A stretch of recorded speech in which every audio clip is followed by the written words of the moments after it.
you guys, that's that. I just watched a swarm fly off. Friday, March 28th.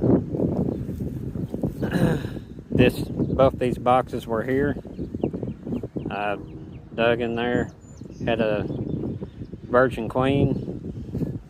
She's in this box.